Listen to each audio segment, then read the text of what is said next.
What's up guys? Welcome back to my channel. Yan, so maraming salamat po sa mga nagsusuporta dyan. So, yung video natin about Converge is umabot na siya ng 15,000 views. Yes! Yan, so maraming salamat po sa mga nagsusuporta. Okay, so ngayong video na to, tutorial na naman. Yan, so gusto kong i-work out ang tutorial kasi nakakatulong ako sa mga tao and yan, ang nagiging masaya ako dahil yan, yung mga problema na yon is i-share ko yung solution para maayos. Yan, and itong tutorial to is, ang title ay bakit minsan lost red blinking ang ating wifi. Yan, so no connection. Yan, so bago yan, pasok na muna natin ang intro. Pasok!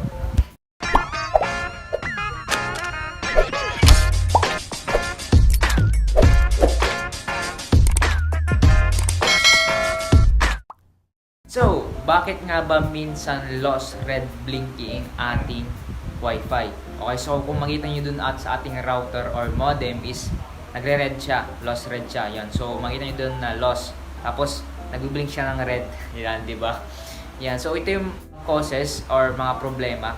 Yan. So, which is kung lost red blinking siya, walang connection yon. Okay, so sabihin ko sa inyo kung ano yung mga cause or mga problema. Okay, so number 1 is loss or damage patch cord. Okay? And number 2 is extreme fiber cable bend. Okay, na-bend siya.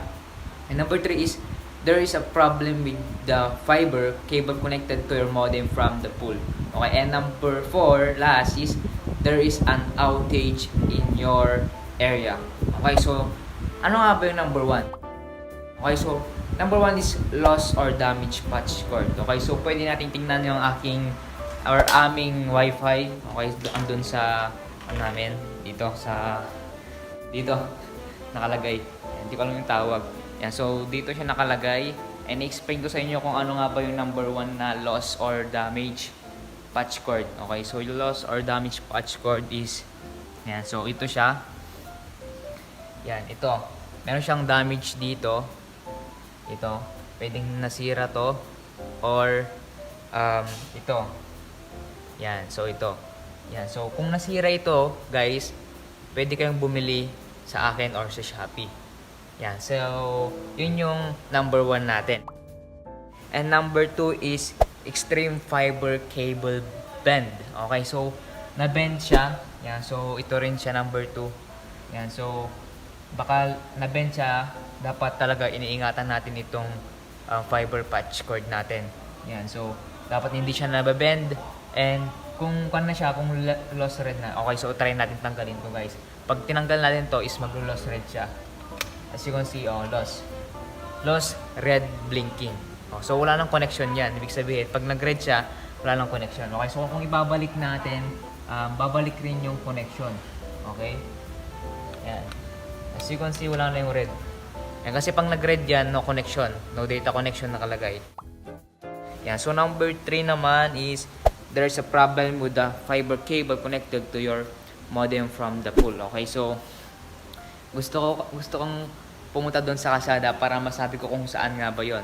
Yan. So, yung box ng fiber is baka merong sira doon o merong naputol na cable or mga cable na mga ito. Okay, so ito. Explain ko to. Yan, so ito yung mga cable niya is pwedeng ginat-ngat ng mga daga. Yan, pwedeng naputol and pwede rin dun sa box niya. Yan, so pupunta ako dun sa kalsada. Ituturo ko sa inyo kung saan nga bang box yun. Okay, so tingnan din natin dito sa labas mamaya at papakita ko sa inyo. Okay? Yan, so andito na po ako sa labas. Yan, so pwedeng yun yung may sira. Yung mga cable andun sa mga kuryente. Yan, so pupunta tayo dun sa labas. Yan, so pwedeng yung mga sira, guys, kung lost red yung ating wifi, pwede yun natin yung mga cable niya kung merong putol or merong nginat-ngat ng daga. Yan, so titingnan din natin yung knockbox niya. Knockbox ba tawag doon? Yung box ng Converge. Pupunta tayo dun sa labas. Okay, so tatakbo na tayo. Run! Yan, so ayokong tumakbo. Yan, so kasi nakakahiya. Oh, come on! Yan, so masyado siyang madilim. Pero okay lang. Dahil pupuntahan natin yung box para ma-explain ko sa inyo kung ano nga ba yung nut box na yun. Yan. So as you can see, dito na tayo sa labas. And yung nut box na sinasabi ko is ayun. Okay, so babalik na rin ko yung camera. So mga ka-daily, ito po yung box na sinasabi ko, nut box ng Converge. Okay, so meron ding nut box yan ng PLDT.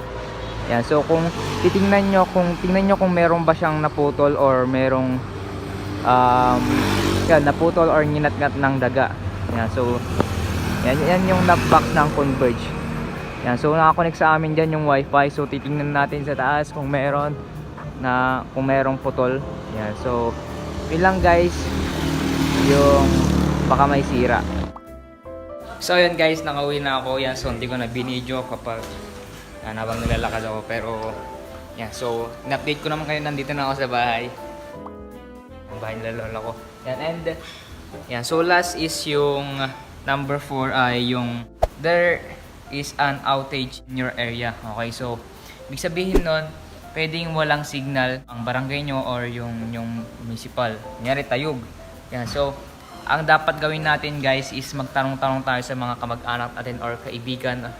Yan, so tanongin natin kung meron ba silang connection. Yan, so kasi kapag lost red yan, pwedeng lahat walang connection. Pwedeng merong sira dun sa pinaka office or Converge, merong naputol na pinakakable ng Converge. Yan, so ang natin gawin natin doon is bago tayo tingnan yung mga cable na sinabi ko, yung number 1 tsaka number 2 and number 3. Ang first thing na dapat natin gawin is tanungin natin yung mga kakilala natin na naka-Converge. Yan, so tanungin natin sila kung meron ba silang wifi or meron ba silang connection. Yan, so kasi baka din natin alam, lahat pala walang connection. Yan, so yun yung number 4. Dapat natin tanungin kung meron ba silang wifi or wala. Kung pares na wala kayong connection, Converge tas Converge wala. Yan, so alam mo na lahat walang connection. Yan, pwedeng tayog lang wala, pwedeng aktibidad wala, pwedeng yung barangay nyo lang wala. Yan, so magtanong-tanong rin tayo minsan na. Yan, so kung gusto niyo akong i-message sa Facebook kung may mga katanungan pa kayo, and yan, so yung pangalan ko sa Facebook is Mark Naveda Villaria, and pwede rin kayong mag-comment yan, so kung ano yung mga katanungan nyo about Converge. And kung gusto nyo rin magtanong kung saan nga ba pwede pakabit, yan, so pwede nyo akong contact. Yan, so 3 to 5 days yan, makakagabit na pag sinat nyo ako.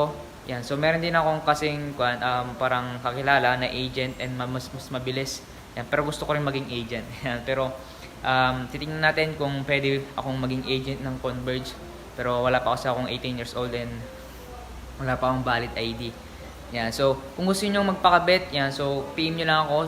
Yung Facebook account ko is Mark Naveda Villaria. Andyan yung link ng Facebook account ko, and yun lang po yung mga dahilan kung bakit lost red connection. Yan, so wala tayong connection. Yan, so sana na-explain ko sa inyo ng mabuti, and dito na po nagtatapos aking vlog. And meron pala akong gustong sabihin sa inyo na every vlog ko or every tutorial ko is gusto kong Bible verse yan. Pero yung pinaka Bible verse or life verse ko or pinaka favorite verse ko is Luke 1:37.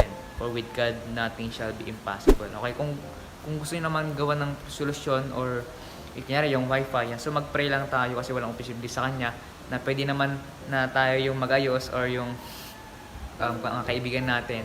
Yan, so pala guys, kung gusto niyo paayos, kung yung may mga sira na yung wifi nyo, yan, so kung kaya nyo ayusin, pwede nyo rin ayusin. Kung yung cable patch na yung may sira, pwede kayong bumili sa akin or pwede kayong bumili sa Shopee or Lazada. Okay, so ganoon lang. Pwede kayong magpaayos din sa electrician kung alam nila ayusin yung mga cable, kung yung cable yung may sira.